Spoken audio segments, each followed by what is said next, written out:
শিমের এই নতুন ধরনের রেসিপি বাড়িতে একবার হলো ট্রাই করে দেখতে পারেন। খেতে কিন্তু খুবই ভালো হয়, অবশ্যই বাড়িতে তৈরি করে দেখবেন।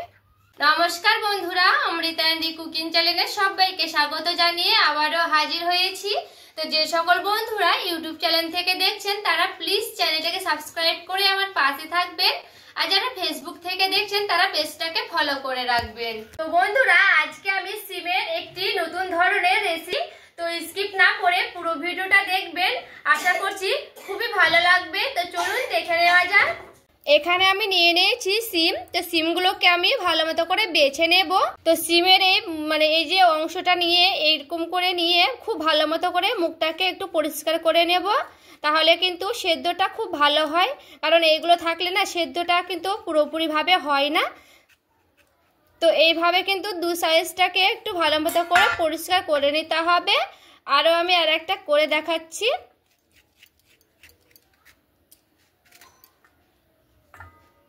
এবার আমি দেখুন সিমগুলোকে কিন্তু খুব ভালো মতো করে দু সাইজটা কেটে নিয়েছি বন্ধুরা। মানে সিমটা খুব বড় নয়, মানে ছোট সাইজের আছে, তার জন্য আমি গোটা গোটায় সিম রেখেছি। আপনারা যদি বড় থাকে তাহলে কিন্তু দুটো পিস করে নিতে পারেন। এখানে আমি একটা বাটি নিয়েছি, বাটিতে আমি জল নিয়েছি। জলে কিন্তু খুব ভালো মতো করে সিমটাকে 2 থেকে 3 বার ধুয়ে নেব। আমি খুব ভালো মতো করে সিমটাকে ধুয়ে নিয়েছি।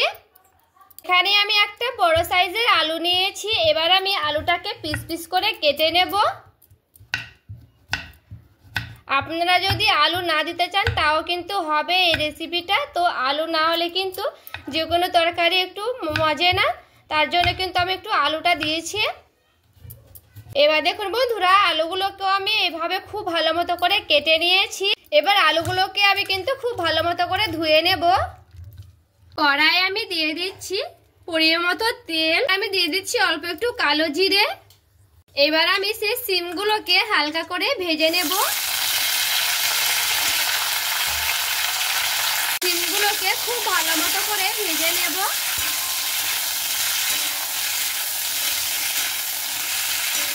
আর আমি ঢাকা দিয়ে দিচ্ছি সিমগুলোকে। আমি ঢাকনাটাকে উঠিয়ে নিয়েছি, দিয়ে খুব ভালো মতো করে একটু নাড়াচাড়া করে নেব। অল্প একটু দিয়ে দিচ্ছি লবণ। লবণটা দিয়ে একটু ভালো করে নাড়াচাড়া করে নেব।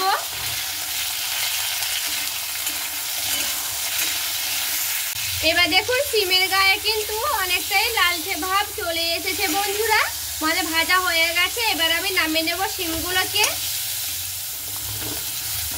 ওই তেলে এখানে আমি সেই ধোয়া আলুগুলোকে দিয়ে দিচ্ছি। দিয়ে আলুগুলোকে কিন্তু আমি লাল লাল করে ভেজে নেব। এখানে দেখুন বন্ধুরা, আমি একটা মশলা রেডি করব ওইদিকে আমার সিমটা ভাজতে ভাজতে। তো এখানে আমি নিয়ে নিয়েছি লঙ্কা, নিয়েছি আদা, নিয়েছি আর এখানে আমি নিয়েছি চিনেবাদাম। চিনেবাদামটাও আমাদের প্রায় ঘরে, অনেকের ঘরে কিন্তু থাকে বন্ধুরা, এই জন্য কিন্তু আমি চিনেবাদামটা দিয়ে রেসিপিটা তৈরি করব। তো এখানে আমি একটা নিয়ে নিয়েছি টমেটো। তো টমেটোটাকে আমি কেটে নেব। টমেটোটাকে কিন্তু আমি ধুয়ে নিয়েছি খুব ভালো মতো করে।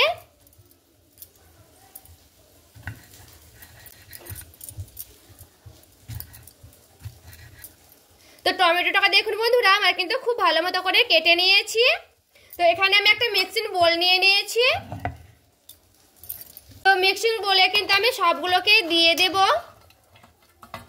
এখানে আমি দিয়ে দিচ্ছি অল্প একটু জিরে।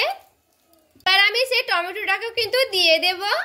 আর আমি অল্প একটু দিয়ে দিচ্ছি জল, দিয়ে খুব ভালো মতো করে কিন্তু পেস্ট করে নেব, তারপরে ফিরে আসছি। দেখুন বন্ধুরা, মশলাটা কিন্তু খুব ভালো মতো করে নিয়ে চলে এসেছি। আর এদিকে দেখুন বন্ধুরা, মশলাটা আবার এদিকে রেডি হয়ে গেছে। আর এদিকে আলুটাও কিন্তু খুব ভালো মতো করে ভাজানো হয়ে গেছে। দিয়ে দিচ্ছি অল্প একটু লবণ, দিয়ে দিব পরিমাণ মতো হলুদ। পরে সেই মশলাটা আমি 2 থেকে 3 চামচের মতো দিয়ে দিচ্ছি। একটু দিয়ে দিব জল। এরপরে খুব ভালো মতো করে একটু মিশিয়ে নেব। এবার জলটাকে দিয়ে একটু খুব ভালো মতো করে একটু ভালো করে মিশিয়ে নিতে হবে মশলাটাকে। দেখুন মশলাটাকে একটু ভালো মতো করে আমি কিন্তু নাড়াচাড়া করে নিয়েছিলাম। তো এখানে আমি সেই সিমটাকে ভেজে রেখেছিলাম, এবার আমি দিয়ে দিচ্ছি।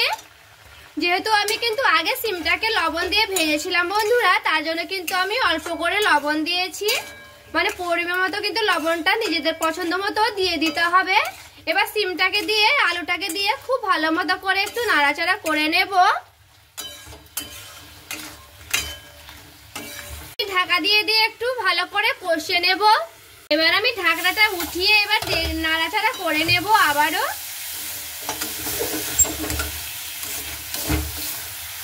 তো দেখুন বন্ধুরা মশলাটা কিন্তু খুব ভালো মতো করে শুকিয়ে গেছে। তো এইভাবে কিন্তু একেবারে গ্যাসটাকে কমিয়ে দিয়ে ভালো মতো করে নাড়াচাড়া করে নেব। তো এখানে আমি অল্প করে জল দিয়ে দেব।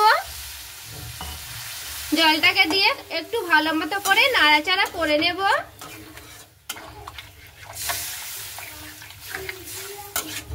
দিয়ে ভালো মতো নাড়াচাড়া করে নিয়েছিলাম, এবার আমি ঢাকনাটা দিয়ে ঢেকে দেব। আবারও আমি কিন্তু ঢাকনাটাকে উঠিয়ে নিয়েছি। আর দেখুন বন্ধুরা খুব ভালো মতো করে কিন্তু ফুটে গেছে আর সিমগুলো কিন্তু সেদ্ধ হয়ে গেছে। আমি কিন্তু ঢাকা দিয়ে দিয়ে 2 থেকে 3 বার কিন্তু নাড়াচাড়া করে নিয়েছিলাম। আর দেখুন সিমগুলো কিন্তু সেদ্ধ হয়ে এসেছে। এখানে আলুগুলো দেখুন পারফেক্ট ভাবে কিন্তু সেদ্ধ হয়ে গেছে। তো খুব ভালো মতো করে কিন্তু আমার এই তরকারিটা হয়ে গেছে। আমি দিয়ে দিচ্ছি স্বাদ মতো চিনি। চিনিটাকে দিয়ে একটু ভালো মতো করে নাড়াচাড়া করে নেব। ভাজা মশলাটাকে এখানে আমি নিয়ে নিয়েছি 2 চামচের মতো কিন্তু আমি দিয়ে দেব। তো 2 চামচ আমি মশলাটাকে দিয়ে খুব ভালো মতো করে একটু নাড়াচাড়া করে নেব। আর এরকম একটু মাখো মাখো হবে বন্ধুরা, যেহেতু আমি বাদাম দিয়েছি এখানে। তো বাদামের মানে মাখো মাখো হয়ে থাকবে, খেতে কিন্তু খুবই ভালো লাগবে। তো এইভাবে কিন্তু আমার রেসিপিটা পুরোপুরি ভাবে রেডি হয়ে গেছে।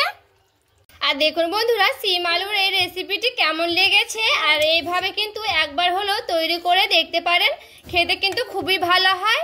আর যেহেতু আমি বাদাম দিয়ে রান্না করেছি বন্ধুরা, আর বন্ধুরা সিমের এই রেসিপিটি একবার হলেও এইভাবে বানাবেন বাড়িতে আমার মতো করে। আর বানিয়ে কিন্তু অবশ্যই আমি কমেন্ট করে জানাবেন কেমন হয়েছে।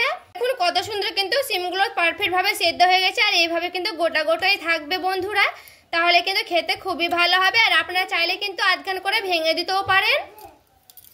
তো কেমন হয়েছে এই রেসিপিটা অবশ্যই আমাকে কমেন্ট করে জানাতে ভুলবেন না।